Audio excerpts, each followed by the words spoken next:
সম্মানিত ভিউয়ার্স, আসসালামু আলাইকুম। আজকে যে বিষয়টি নিয়ে আপনাদের সামনে আসছি, একটা গুরুত্বপূর্ণ কথা নিয়ে আসছি। আজকে কত হয়েছে নির্বাচন নিয়ে। নির্বাচনের মধ্যে দুই ধরনের প্রার্থী থাকে, আবার দুই ধরনের ভোটারও থাকে। তো ভোটারের মধ্যে কিন্তু ব্যবধান অনেক বেশি, আর প্রার্থীদের মধ্যে উল্টা ব্যবধান বেশি। প্রার্থীর মধ্যে দুই ধরনের প্রার্থীদের কীরকম, এক ধরনের প্রার্থী থাকে জ্ঞানী, আর এক ধরনের প্রার্থী থাকে বুদ্ধিজীবী। জ্ঞানী প্রার্থীর সংখ্যা কিছু কম থাকে, আর বুদ্ধিজীবী প্রার্থীর সংখ্যা বেশি থাকে। এখন আপনারা কইতেন এটা আবার কেমন কথা কইলেন, জ্ঞান কি আর বুদ্ধি কি? জ্ঞান আর বুদ্ধির মধ্যে পার্থক্য কি? আমি বলবো জ্ঞান আর বুদ্ধির মধ্যে অনেক পার্থক্য আছে। জ্ঞান এক জিনিস, বুদ্ধি আরেক জিনিস। জ্ঞান যে জিনিসটা, এটা অর্জন করে জ্ঞান অর্জন করে এটা কামাই করতে হয়। আর বুদ্ধি এটা অর্জন করা লাগে না। এটা তৎকালীন কিছু কিছু মানুষ, আল্লাহ তাআলা এমন কিছু কিছু মানুষ আছে, এরা শিক্ষিত হইলে বুদ্ধিজীবী থাকে, অশিক্ষিত মানুষও বুদ্ধিজীবী থাকে। অশিক্ষিত মানুষ কীরকম বুদ্ধিজীবী, যেমন মনে করেন গ্রাম অঞ্চলের মধ্যে কোনো সালিশি যদি হয় না, এখানে আমাদের দেখবেন অনেক জ্ঞানী লোক আছে, অনেক শিক্ষিত লোক আছে ওই গ্রামের মধ্যে অত শিক্ষিত লোক থাকার পরও এখানে আমাদের গিয়ে দেখবেন বিচার সালিশির মধ্যে অশিক্ষিত মানুষ বিচার সমাধান করে। সে কিন্তু লেখাপড়া কিছু জানে না, কিন্তু বিচার, যে কোনো একটা বিচার ন্যায়ের পক্ষে হোক আর অন্যায়ের পক্ষে হোক, সে সমাধান করে আসতে পারে। এটা করে কেমনে? এটা তার বুদ্ধিতে করে। আর জ্ঞান যেটা আছে না, সেটা হয়েছে আপনার জ্ঞান অর্জন করে লইতে হয়। তো বুদ্ধির মধ্যে আবার দুই ধরনের থাকে। বুদ্ধির মধ্যে দুই রকমের বুদ্ধি থাকে। এক বুদ্ধি হয়েছে ভালো, আর এক বুদ্ধি হয়েছে খারাপ। ভালো বুদ্ধি যেটা, সেটা তার নিজ মাথায় কেস করে যে কোন বুদ্ধিটা করলে এই আমার সমাজের এবং ওই আসমানে যে বসে আছেন তার মতের সাথে আমার এই বুদ্ধিটা মিলে যায়, সে এই ধরনের বুদ্ধি খাটাইব।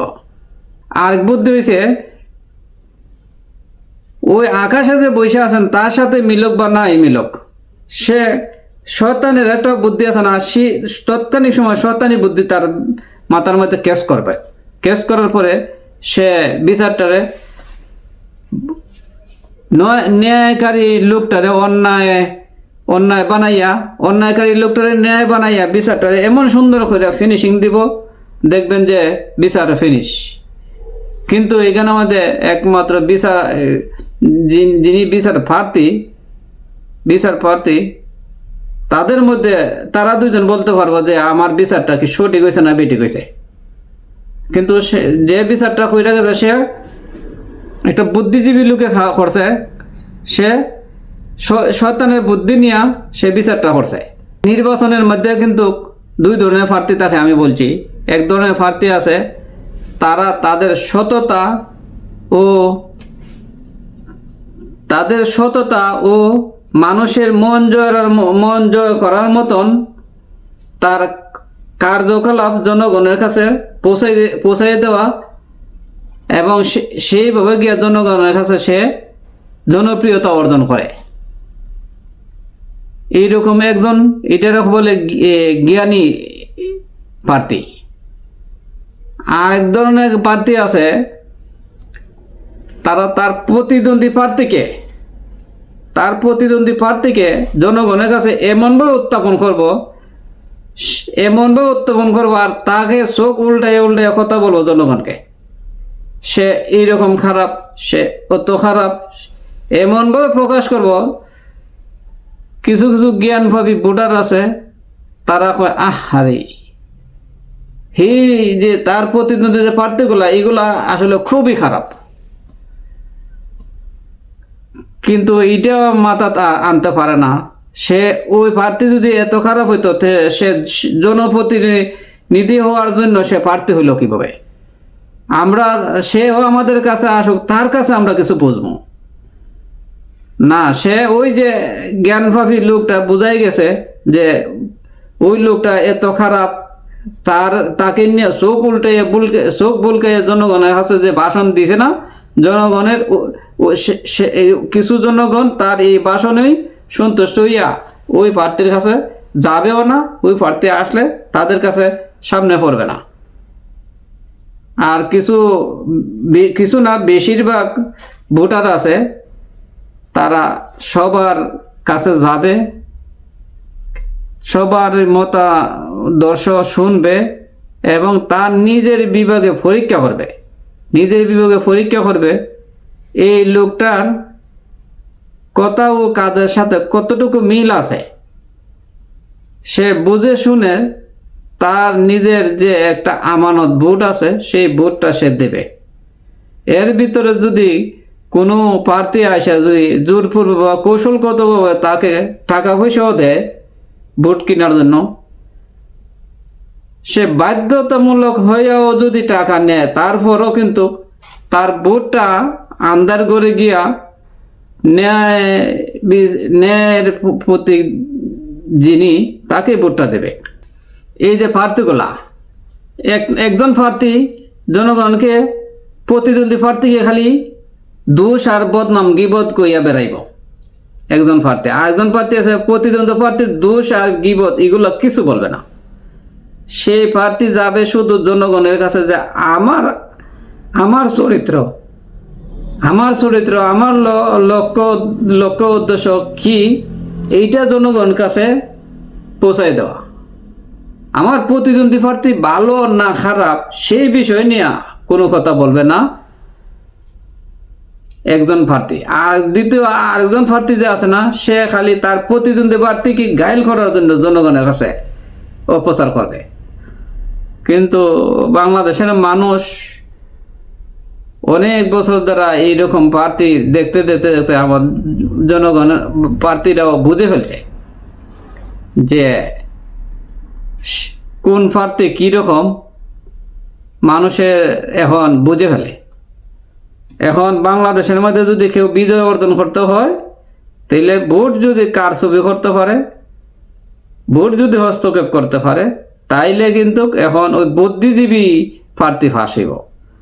আর যদি ভোট কারচুপি না করতে পারে, তাহলে বুদ্ধিজীবী আর ফাঁস হইতে না হবে না বাংলাদেশ। যত দিন যাইতেছে বাংলাদেশের মানুষ তত ফাস্ট হইতেছে, বাংলাদেশের মানুষ তত ফাস্ট হইতেছে। এখন বাংলাদেশের মানুষ যার ভক্ত যে সমর্থন হি ভক্ত এখন না। এখন মানুষ বুঝতে পারতেছে যে আমি যে লোকের ভক্ত, ও তো আমার জীবন ধইরা ওই লোকের ভক্ত, এই লোকের চরিত্র কিরকম, এই লোকরে আমি ও তো ফির ভাইবে লইলে হইতো না, এই লোকের চরিত্র কিরকম এখন মানুষ এটাও ভাববা পরে এখন একজন প্রার্থীর সাপোর্ট দেয়। তে বাংলাদেশের মধ্যে এখন ডাকসু নির্বাচন বলেন, জাতীয় নির্বাচন বলেন, স্থানীয় নির্বাচন বলেন, এরপরে ফাদুকা নির্বাচন বলেন, আইনজীবী নির্বাচন বলেন, বাজার কমিটির সমিতি নির্বাচন বলেন, এরপরে কোঅপারেটিভ নির্বাচন বলেন, যত নির্বাচন আছে বাংলাদেশের মাঝে সব নির্বাচনের মধ্যে কিন্তু এক ধরনের প্রার্থী তার প্রতিদ্বন্দ্বী প্রার্থীর নামে খালি বদনাম ছড়ায় যায়। কিন্তু সে এই কথাটা বলতে বুঝে না যে আমার চরিত্র কতটুকু বালা, আমি আরেকজনের নামে যে বদনাম করি, আর আমি ফুলের মতন পবিত্র যে আমার জনগণের কাছে প্রকাশ করি। জনগণের মাইন্ডেড কি বুঝে সে এটা লক্ষ্য করে না। সেই কারণে ওই জাতীয় মানুষ এখন আস্তে আস্তে জনগণের কাছ থেকে বঞ্চিত হইয়া যায়, নির্বাচনের দিন গিয়া ফিল করে। আর মানুষের জনপ্রিয়তা অর্জন করতে কোন কাজ করতে হবে, এক নম্বর কাজ হচ্ছে সততা।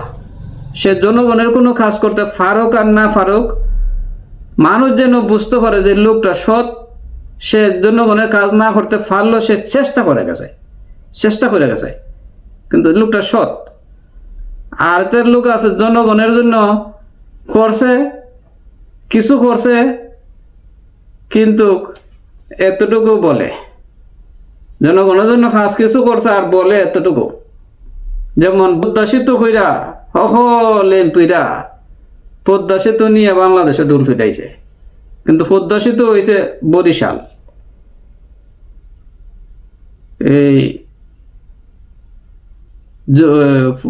পদ্মা নদীর উপরে বরিশাল যাইতে, আর সারা বাংলাদেশের উন্নয়নের জোয়ার। এখন মানুষ আস্তে আস্তে বোঝে। এই যে ডাকসু নির্বাচন হয়েছে, এখন রাত বাজে 3টা, দেখবেন সকালবেলা হইলে কেটা ফাঁস হয়। যে সত্যর প্রতীক জনগণের কাছে ফুসতে পারছে সে ফাঁস করবে।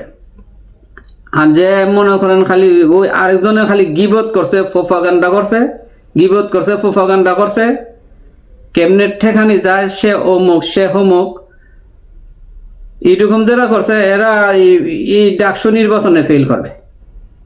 শুধু ডাকসু নির্বাচন না, এখন থেকে সামনে যে নির্বাচন হবে, আশা করি সকল নির্বাচনের মধ্যে ওই প্রোপাগান্ডা ছড়ানো মানুষগুলো এখন ফেল করবে এখন থেকে। পূর্বের কথা বাদ দিলাম, পূর্বের কথার কোনো হিসাব না, কিন্তু বিশ্বাস করি এখন থেকে সামনে নির্বাচন, যতগুলো নির্বাচন হবে সবগুলো নির্বাচনের মধ্যে প্রোপাগান্ডা ছড়ানো যে প্রার্থী আছে এরা কিন্তু ফেল করে দেব। নিজের সততার যারা জনগণের কাছে পৌঁছাইতে পারছে, অন্যর বদনাম না ছড়ে নিজের সততা প্রমাণ করতে পারছে, তারা এখন ফাঁস করবে। যাক, আজকের নির্বাচন যেটা হচ্ছে এটা কালকে সকাল হইলে রেজাল্টটা হবে। ইউটিউব চ্যানেলও গেলে তো ইউটিউব চ্যানেল গেল, বাংলাদেশের টিভি চ্যানেল পর্যন্ত খবর দেলাইছে অমুক ফাঁস করছে, অমুকের গলার মধ্যে ফুলের মালাও দেলাইছে। অথচ কিন্তু এখন তো কিন্তু ভোট গণনা চলতেছে, ফল প্রকাশ করা তো দূরের কথা, ভোট এখনো গণনা চলতেছে। কিন্তু ইউটিউব চ্যানেল থেকে শুরু করিয়া বাংলাদেশে কিরু সরকারি টিভি চ্যানেল এগুলা সহ প্রকাশ করে ফেলাইছে, অমুক ফাঁস করে ফেলাইছে। আবার কিছু কিছু হেডলাইন দিছে অমুক ফাঁস করছে, কিন্তু বিস্তারিতের মাঝে হেডলাইনের কোনো বিস্তারিত কিছুই নাই, কোনো উল্লেখই নাই। এই ধরনের ইউটিউব চ্যানেল এখন চলতেছে। তো এইসব বোয়ানি চ্যানেলগুলা এগুলা কিছু খবর কমায় সারাটা ভালো। যতটুকু খবর জানেন ততটুকু সরাই দেন, জনগণের সময় টাইম লস করেন না। হেডলাইনের মধ্যে এক জিনিস লেখছি আর বিস্তারিতর মাঝে হেডলাইনের কোনো কিছু উল্লেখই নাই। একটা মানুষে যে 10 মিনিট সময় এই খবরটা দেখাইলাম, যারা এইসব যে চ্যানেল খবর দেখে তাদের কাছে 10 মিনিট অনেক মূল্যবান। আপনার এই মিথ্যা খবরটা দেখার জন্য 10 মিনিট তারা লস করলেন কেন? এটা তো ঠিক করেন না। আপনাদের তার কাছে, মানুষের কাছে প্রতারিত হয়েছে। তো যাই হোক, সম্মানিত ভিউয়ার্স, কথা বাড়াইলাম না। ডাকসু নির্বাচন এখন রাত 3টা বাজে, এখনো কিন্তু ফলাফল আসে নাই। ফলাফল আসবে, আসলে পরে দেখবেন কে ফাঁস হয়। যে ন্যায়ের প্রতীক সেই ফাঁস হবে। আর যে এই কতদিন ধরা, 1 মাস ধরা মিথ্যা প্রোপাগান্ডা ছড়াই গেছে যে অমুক হেই অমুক সেই, এগুলা ছড়ানোর দরকারটা কি ছিল? কার কাছে কি ভালো একটা কাজ করতে পারছেন সেটা আপনার কাজে কর্মে দেখাই দেন, আপনার একটা কথায় যদি একজন সন্তুষ্ট হয়, আপনার একটা কাজে যদি একজনের উপকার হয়, সে এমনিতেই ভোট দিব আপনাকে। আরেকজনের বদনাম বললেন কেন? আমার প্রতিদ্বন্দ্বী আরেকজনের লোকের নামে বদনাম বললেন কেন? এইগুলা কইরা তো আপনি নিজেকে প্রতারণা করছেন। আর আমি একজন প্রার্থী, আমি আরেকজন প্রার্থীর নামে বদনাম বলবো কেন?